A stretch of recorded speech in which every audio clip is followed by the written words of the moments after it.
připadal jsem si jako, že jsem středem světa prostě.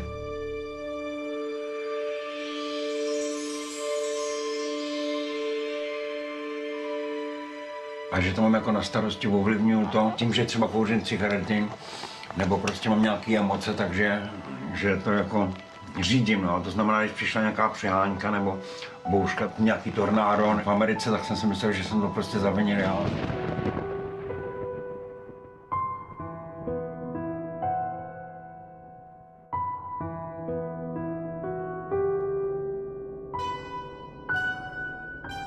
Já si myslím, že právě přelom vždycky jako celého počasí všeho je jako v srpnu, že srpen je nejkritičtějším měsícem v roce, si myslím. Vyšla mi ta knížka jednou za život a jednou za 500 let byly povodně, že jo? A pak se nedivte, že jsem si myslel, že jsem to zavinil já tu knížku. A právě takový to tušení, že něco bude, že se něco stane, já cítím prostě, já ten vesmír celý cítím.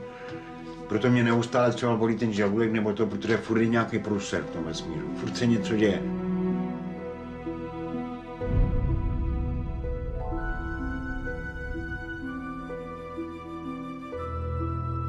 Dokonce jsem myslel, že když zemřeme, tak se vlastně vypaříme do oblak. Je to nějaký tajemství mezi nebem a zemí. No.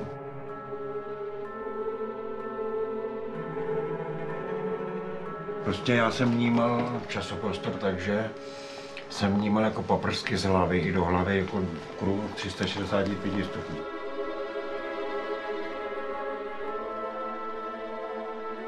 Lužnice je jediný vyjádření nekonečné, ale když půjdu doprava nebo doleva, tak tam je začátek, že jo.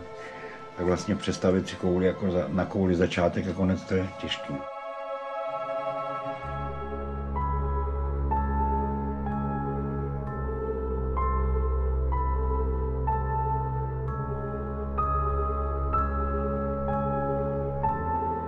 Pohybujeme se v prostoru jako v kouli, že? Takže já jsem vlastně správně vnímal ten prostor tímhletím způsobem.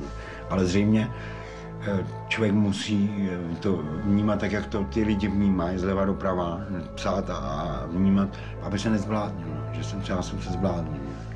Ale určitě bylo spousta umělců, kteří se zemřeli dřív, než stačili tohleto projevit. Já jsem to stačil aspoň zachytit.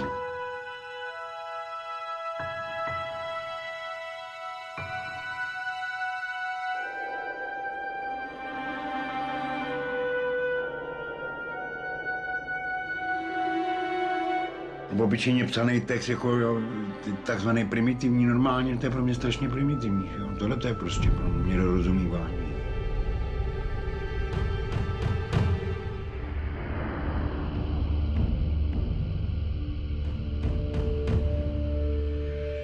Tohle ten jakoby motýl, tak to je vlastně Česká republika, návětří hor a tvorba oblaků.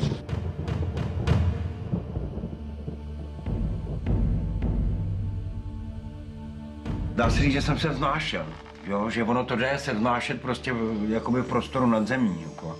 Ale kolikrát jsem si připadal, že jsem hlavou dole, nohama nahoře, obráceně, jako. A připadal jsem si jako roztočený, jo, takový jakoby kolotoč, no. A chtěl jsem lítat jako ty ptáci, protože já jsem všechno zapisoval jakoby pod sebou, no.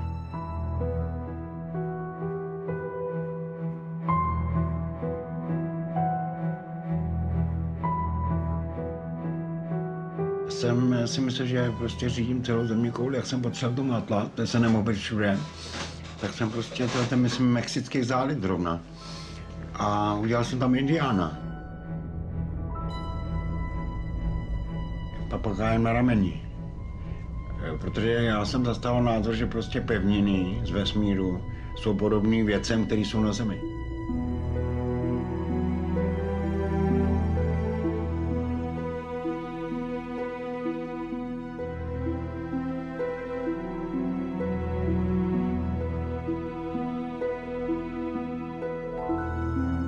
Tady je napsáno CC, to bude asi moucha, že jo? Možná, že proletěla, že jo?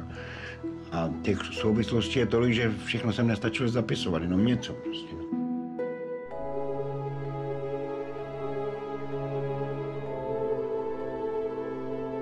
No to tady, myslím, že tohle bych mohl jako nějak reprodukovat, že jsem si myslel, že jsem v Africe. prostě okolo rovníku. Protože tam vlastně jsou intenzivní bouřky a bouřky a srážky, to prostě mě nejvíc zajímalo na tom počasí. No.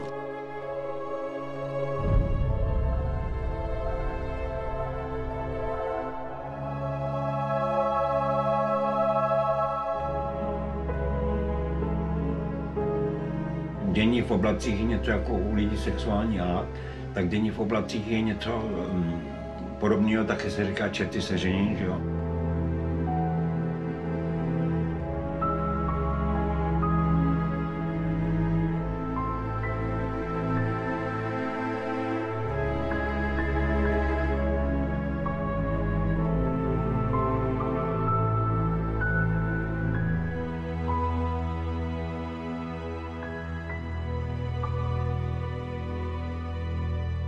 Já rozlišuji jako sex a sexuálno, jako jo. To je jako sexuálno je všude, jo, a sex je prostě jenom vlastní už ten projev, jo, ten vlastní akt.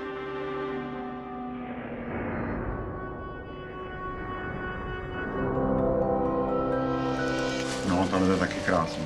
To jsem celý den byl u okna a jak vycházelo slunce, tak prostě jsem zaznamenával všechno od východu slunce až do západu. To znamená barvy, jak bylo červená to sluníčko, když zapadalo.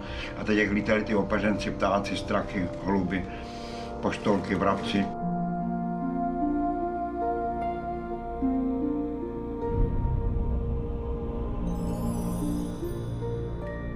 A myslel jsem si, že dravci dělají špatný počasí a pěvci, že dělají hezký počasí. Jo. A když se objevil třeba dravec ve výšce a letěl, tak jsem si myslel, že z mého pohledu, když protnu toho dravce, takže se vytvoří bouřkový mrak.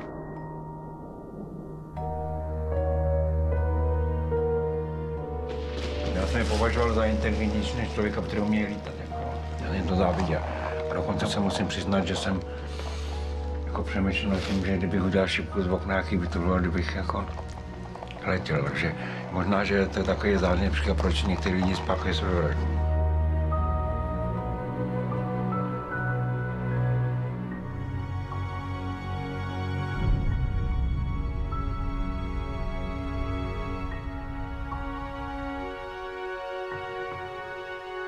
Tak tady jsem byl přesvědčený, že jsem nesmrtelný a prostě hlavu jak vrtulí, jak vějíř.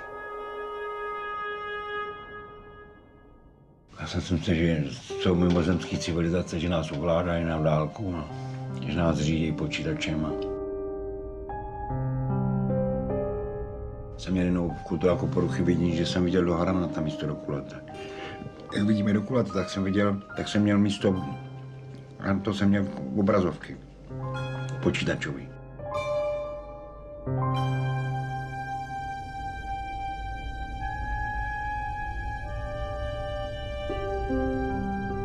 A byl jsem jako dost vyčerpaný, jo, tenkrát. Já jsem třeba jídlo nepovažoval za důležitý a jenom jsem si myslel, že mám strašně odpovědnou práci tím, že řídím svět, ale to nebylo jako v oblasti počasí, ale třeba i politiku, že jsem dosadil jako Havla.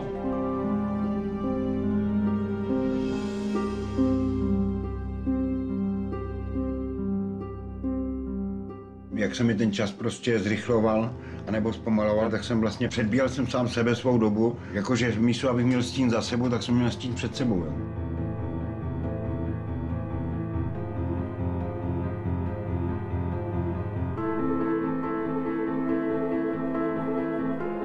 Pak to vyvrcholilo tím, že jsem šel na tu psychiatrii, protože jsem si myslel, že zemřu.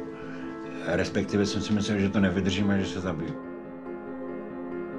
Teď se snažím v poslední době jako trošku vynechat mozek, ale ono mi to nějak nejde, ono mi furt šrotuje, no.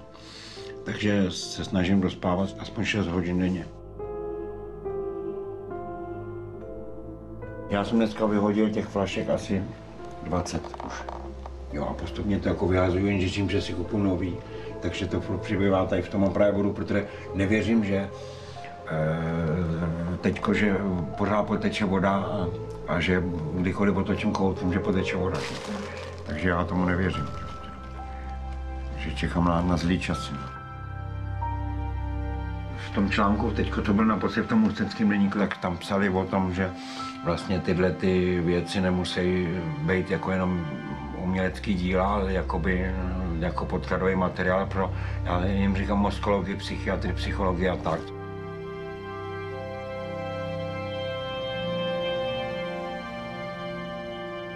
Tomu nikdo neporozumí, kdyby se to dochovalo za strašně moc 1000 let, jakoby. To třeba někdo tomu rozuměl. Já tomu sám nerozumím, když na to teď koukám, že jo.